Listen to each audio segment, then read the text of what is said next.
It's the most wonderful time of the year. And it's also the most wonderful time of the day because it's time for another episode of 25 Days of Christmas Comics.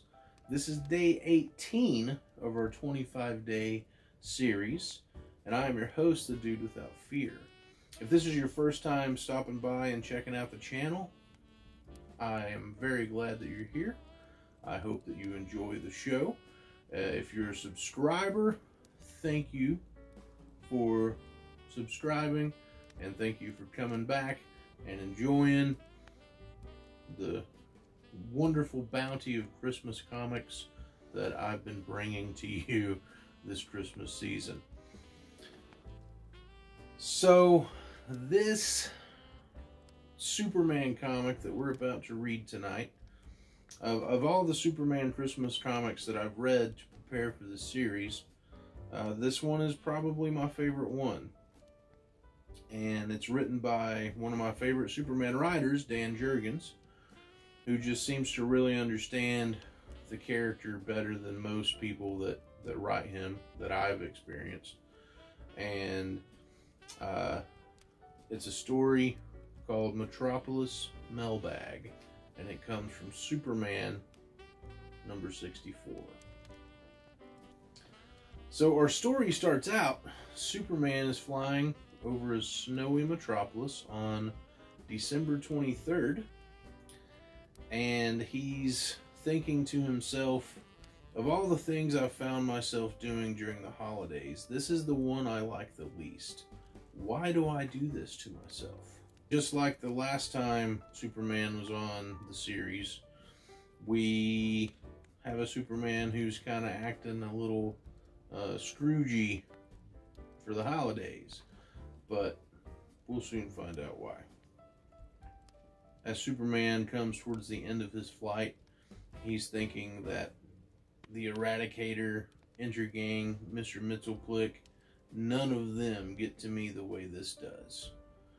Guess it's pretty obvious why that is. At least I have a chance of coming out on top with those guys. This is a losing proposition from the word go. And Superman lands at the Metropolis post office. And outside is Mr. Simpkins and Lois Lane. And Mr. Simpkins is apparently a worker for the post office. He tells Superman that he's glad to see him, and it's hard to believe that it's already been a year. Superman asks Mr. Simpkins if he got a break this year. He says, hardly. Truth to tell, there's about twice the amount you've ever had before. Times is tough, you know. That's what does it. Superman says, apparently so. I see we have company this time. He says, this is Lois Lane from the Daily Planet. She was wanting to write a story about this. And Superman quietly says to Lois, I've already told you, Lois, this always ends up. And he's about to say bad. He's about to say terribly. But they've made it to the room that he's there to go through. And Mr. Simpkins says, as you can see, Superman, we had to get a bigger room. The old one was full up by October. One of these years, you're going to have to give us your address. But here you go, a whole year's mail for a Mr. Man of Steel. And Superman and Lois are just standing in this room that is just packed with letters to Superman. And Lois says, incredible. I had no idea. Where does it come from? And Superman says, everywhere from every nook and cranny in the world. Letters from men, women, kids. Letters in English, French, Russian, Swahili. Hundreds of thousands of them. Mr. Simpkins says, and they're all for you, Superman. I'll leave you to your fun. So Superman and Lois are alone, and Lois says, wow, you should have started this weeks ago. And Superman says, and prolong the torture? Not a chance. Pull up a chair and grab some mail, Lois. It'll be a while. She says, I'm beginning to understand why you hate this so much. Superman says, see, here's a classic example of why. And it's a dude offering Superman a business proposition so that him and Superman can both be rich. But the key to them being rich is Superman helping him find undiscovered oil. Lois says, amazing, you said these were all letters from the needy. He said, no, I said the letters all wanted my help. Over the past couple of years, I've seen a lot of wild schemes to help people get rich. Lois says, don't they realize that you'd never do something like that? Don't they understand what Superman is all about? And Superman says, makes you wonder, doesn't it, Lois? Then he starts reading another letter. Dear Superman, I'm a high school senior and I thought of something in geology class that you might want to attempt. Try squeezing a chunk of coal in your hands with all your strength, and when you're done, you should have a diamond. And if you do this, please be sure to send me some. And so Lois and Clark talk a little bit about these letters, and Clark finds one that's really tough on him. It says, Dear Superman, I do hate to trouble you with my worries, but I am a 65-year-old survivor of Auschwitz. For years, I thought my entire family had perished there. Because of that, I had no reason to look for anyone and wanted only to put the terrors of Germany behind me. But I recently discovered that I had a sister who also survived and now lives in what used to be East Germany. For the first time in almost 40 years, I now know I'm not the last of my family. All I want is to see her again, but I haven't the means. And Superman tells Lois, I'll be back as soon as I can. And it continues the letter as he's flying. You see, I am widowed, living on a fixed income in Chicago. Normally, I wouldn't ask for help, but my sister now resides in a nursing home, and I fear she is not long for this world. Sincerely yours, Mrs. Agnes Schomer. So Superman shows up at her house. He rings the doorbell, and she thinks it's somebody asking for donations, and she's really shocked to see Superman. She's like, you got my letter. I can't believe you got my letter. And he's like, pack your stuff and get your passport because we're going to Germany. And to Germany they go. And then when they're there, she says, I still can't believe a man as important as you has the time to help me. There must be so many more urgent matters that require your attention. And he says, right now, Mrs. Schomer, you are the most important thing on my mind.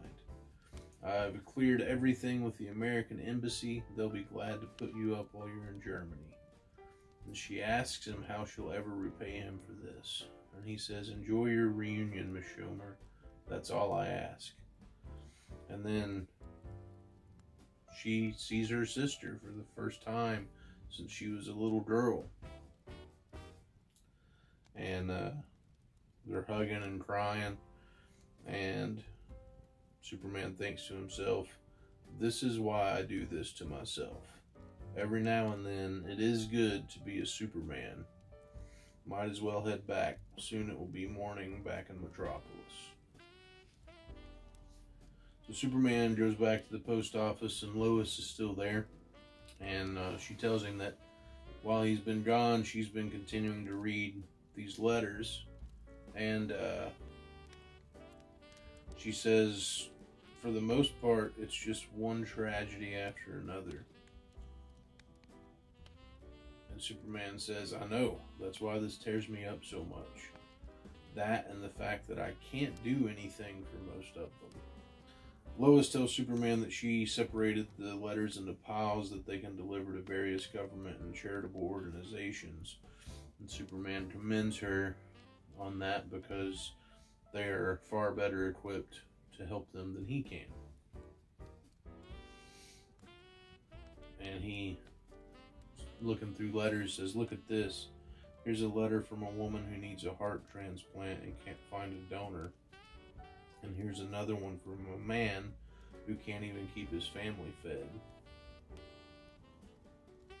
And Lois says, "Maybe you should stop doing this. You can't feel obligated to every..." And he stops her and he says, "No, I've made a difference to the Shomers already today. Maybe there's..." Here we go. And he finds a letter that has a drawing of him from a little kid in it. And he reads the letter that it's attached to. And it says, "Dear Superman, I don't think this letter will ever reach you, but my mom told me to try anyway. My dad has a brain tumor.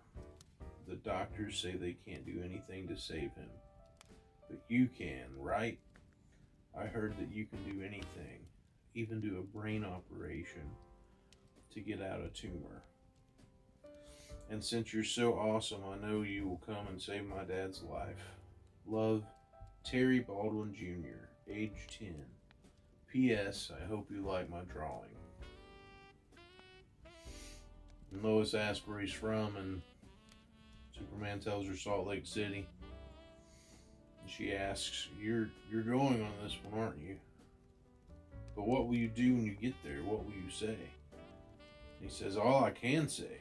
I'll tell the boy that I can't save his father's life." So Superman heads out to Salt Lake City, Utah, and as he's landing at the hospital, he can't help but think that it's weird that he's fought all of these powerful villains, but he's more nervous to meet this kid. Says the ability to fly, heat vision, none of that makes it any easier to tell the boy I can't save his father. I hope he understands. I hope he won't hate me. Then he goes into the hospital and he asks the information desk for Mr. Terry Baldwin's room. And the nurse, the receptionist, whatever she is, the lady behind the desk, is kind of taken aback, and she's like, I don't know quite what to say. And then someone says, "I do, nurse." Superman turns around and this woman says, "I'm Mrs. Baldwin, Superman. My husband passed away about 10 minutes ago." Superman says, "Oh, I'm sorry. Please accept my condolences." And Superman's thinking, what can I do to help now? What do I say? And Superman says, I don't mean to intrude. It's just that I got this letter from a boy. I assume he's your son, and she says, "Please, it's all right. I realize you're trying to help. I'm actually very touched that you've come to us, but..." He says, "I'm a stranger. I understand. Maybe it would be best if I left." And then the boy shows up. And he says, "Yeah, why don't you go back where you came from and leave us alone?" "Thanks for nothing, Superman. You're too late. You let my dad die. Should have known you wouldn't help. Should have known you're a big fake." And Superman tells the woman that he's sorry and he'll go. And she says, "No, would you talk to him, please? Make him understand." And Superman says, "Okay, like you can just when as I read this book, you can tell that Superman is doing this stuff not necessarily because he wants to. I mean, this situation he's in right now is a very tough situation, but he's doing it because these people depend on him. And these people have placed their hope in him. And in most situations, that hope is not well-founded. So as I read this, you know, I can feel what Superman is thinking. And like, I can feel what Superman would be feeling at this time. You know, he's in this very uncomfortable situation that he would much rather not be in, but he chose to be in it to try to help in some way for these people that are begging and pleading for him to help them. So it's kind of a tough deal for the guy.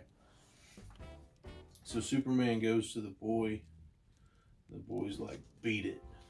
And he says, if you really want me to leave, I will. I just wanted to tell you how much I enjoyed the drawing you sent. The kid says, big deal. Superman kneels down beside him and he says, look, Terry, I know you're mad at me, but I just found your letter today, and even if I had gotten here sooner, I couldn't have done anything.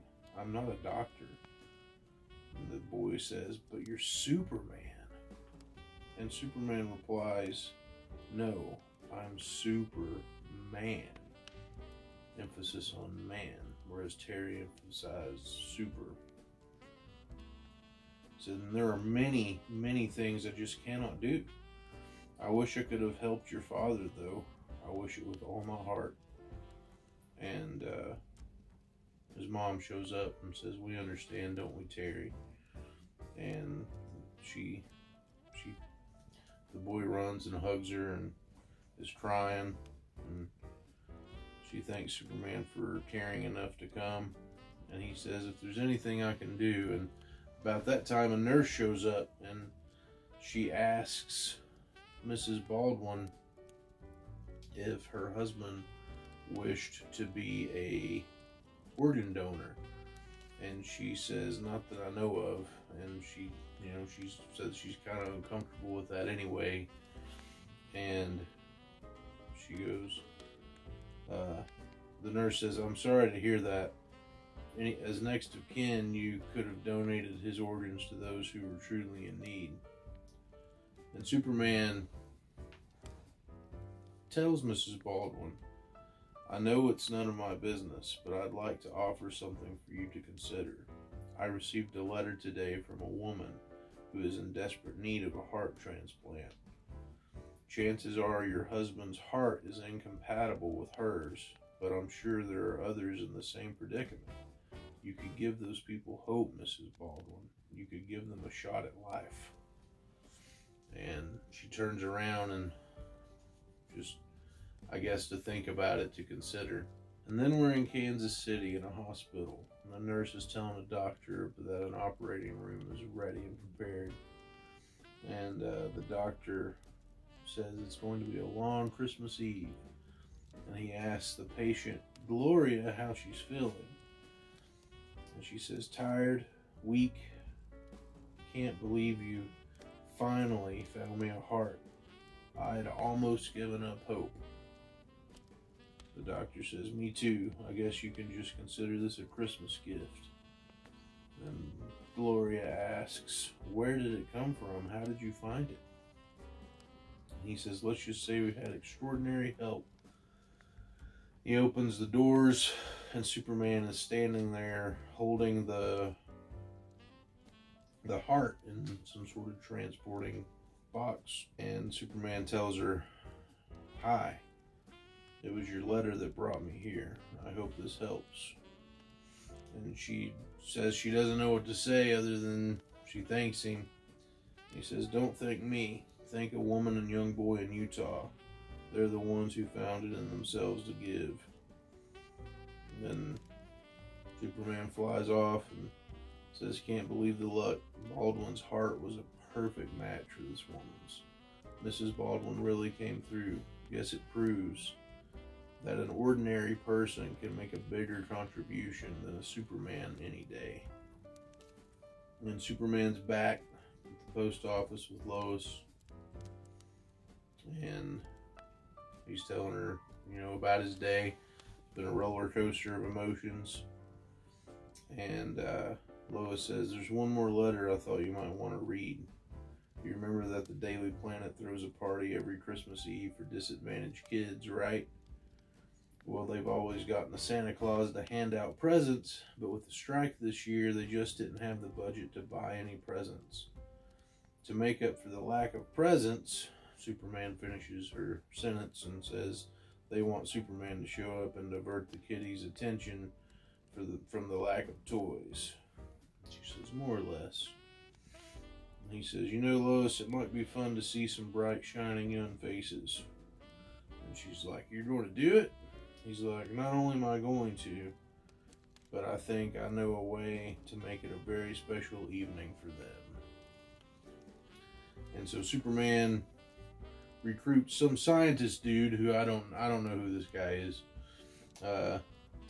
to build a sleigh for him. And he tells him all the stuff as to why this shouldn't be a problem. We're cool, we can get this going. And he's like, there's only one problem though. We don't have any toys. And Superman goes, I think I can get somebody to help with that. And Superman calls Wayne Manor. And then Bruce gets on the phone and asks what he can do for Superman. And Superman tells him what's up. And Bruce says, it will be my sincere pleasure to assist you. I'll make the necessary arrangements with the Metropolis department store to instruct them to send me the bill. So Superman tells the guy that's building the sleigh that they got the toys. And he's like, well, holy crap, that's awesome. And then he says, now our only problem will be one of propulsion. And Superman's like, how so? And he says, the legend stipulates flying creatures that don't exist in this world. We don't need one with a glowing nose, but Superman says, I'll see what I can do. Let me take a quick trip to the zoo to see what I can work out. So then we go to the Daily Planet later that night. Lois gets all the kids to head up to the roof, and they hear bells, and they look up in the sky and they hear ho ho ho and Merry Christmas, and they see Santa Claus riding in his sleigh with 2 reindeer flying through the air with a sleigh full of presents. And they're so excited. They're like, it's Santa Claus! And underneath the reindeer is Superman dressed in like an all-black skin suit to hide his appearance from observers. So he lands Santa and the sleigh on the roof. So Santa tells everybody to gather around, and he'll hand out their presents, and all these kids are just so excited. And Superman flies off into the night, thinking that it's better for these kids to believe in the magic of Santa than the abilities of Superman. And he wonders how the heart transplant went. He'll have to check on that in the morning.